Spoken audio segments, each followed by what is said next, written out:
J'aimerais te dire que survivre ne suffit pas. En tant qu'enfant de Dieu, Jésus nous dit dans Jean 10,10 qu'il est venu pour nous donner la vie et la vie en abondance. Mais en tant qu'être humain, je me suis rendu compte que l'être humain s'habitue à tout. Il peut s'habituer à l'inconfort, il peut s'habituer à la médiocrité, il peut s'habituer à juste survivre et se contenter d'une qualité de vie qu'il croit peut-être que Dieu a pour lui, alors que dans les Écritures, Dieu a bien plus pour toi et pour moi. Dieu ne nous a pas donné son esprit juste pour survivre, mais pour vivre. Jésus dit, je suis le chemin, la vérité, la vie. Il ne dit pas, je suis le chemin, la vérité, la survie. Oui, il y a peut-être des saisons d'adversité où il nous faut garder la foi pour au moins garder la tête hors de l'eau. Je comprends. Mais si toute la vie est réellement un combat pour garder la tête hors de l'eau, c'est que nous devons comprendre que ce n'est pas ce que Dieu veut pour nous. Peut-être qu'il y a je comprends des circonstances qui peuvent produire ça. Mais ne fais pas de ton expérience ou de ton passé ou de ce que les autres ont fait pour toi. Ne fais pas de ces choses-là la vérité. C'est sa vérité qui change ton expérience. Et sa vérité, c'est qu'il est venu te donner la vie et sa vie en abondance. Ne t'habitue pas à une vie chrétienne moyenne, médiocre. Non, c'est pas ce qu'il veut. Et il y a un exemple dans la parole de Dieu qui se trouve dans Néhémie, au chapitre 2. Néhémie, vous savez, il travaille pour le roi et il y a des frères qui viennent de Jérusalem et qui expliquent l'état du pays en ruine. Les portes sont brûlées, les murs sont délabrés, il y a une population qui habite là. Mais ils se sont habitués depuis des dizaines d'années à vivre dans une ville sale, une ville délabrée, une ville où le temple de Dieu est brûlé, et une ville où vraiment sans porte, la muraille médiocre qui est écroulée par endroits. Et quand Néhémie entend cette nouvelle, lui qui n'habite pas à Jérusalem, il est effondré, il est écroulé, il est touché en plein cœur. Et il se dit, mais c'est pas possible, mon peuple, le peuple de mon Dieu, est en train de vivre dans de telles conditions que c'est inacceptable. Et Néhémie a refusé de laisser son peuple vivre dans des conditions aussi médiocres à l'époque.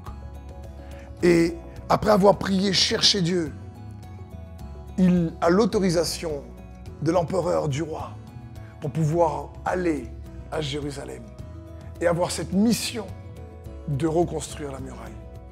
Et quand il arrive, il inspecte, il regarde la muraille. La Bible dit pendant 3 jours, il cherche, il regarde les portes brûlées, il regarde qu'est-ce qui ne va pas, il regarde les gens vivre et il doit se dire, mais c'est pas possible.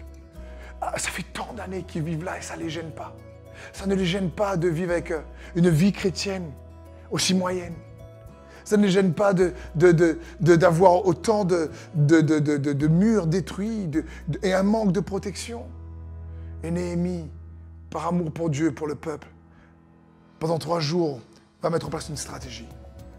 Et au bout de 3 jours, il leur parle et on voit dans Néhémie 2, verset 17, ce qu'il leur dit. C'est alors seulement que je leur dis, vous voyez vous-même, quel est notre malheur? Jérusalem est en ruine, ses portes ont été détruites par le feu. Allez, reconstruisons le rempart de Jérusalem pour que nous soyons plus dans cette situation humiliante. Néhémie dit au peuple, mais hé, c'en est assez. Hé, réveillez-vous. Arrêtez d'avoir une vie chrétienne là, moyenne, où vous subissez les attaques de l'ennemi, l'ennemi attaque, j'ai le bouclier de la foi, j'ai le bouclier de la foi, aïe, j'ai le bouclier de la foi. Mais tu as une épée, l'épée de l'esprit, la foi, la victoire qui nous fait triompher du monde.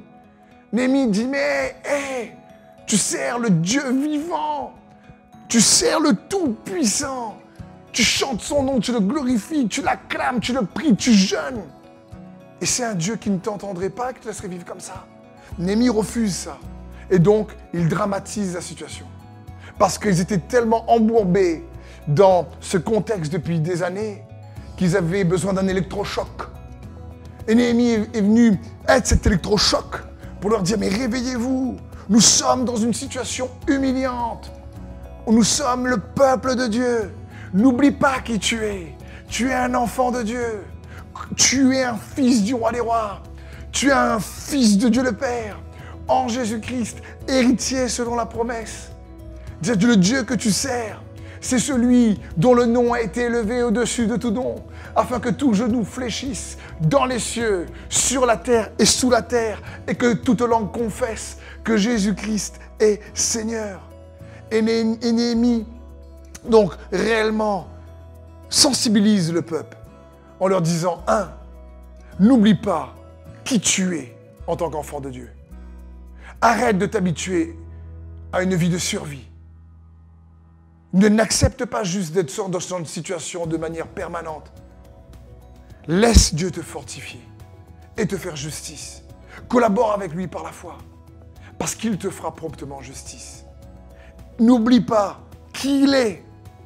Et Dieu aime glorifier son nom au travers de son peuple. C'est pour ça que nous sommes appelés chrétiens, petits oins, et que nous portons son nom. Et il prend plaisir à glorifier son nom au travers de toi et de ta vie. Et il est venu nous donner la vie, et la vie en abondance. Donc survivre ne suffit pas. Ce que Dieu a pour toi est bien plus grand, bien plus puissant que tu peux l'imaginer.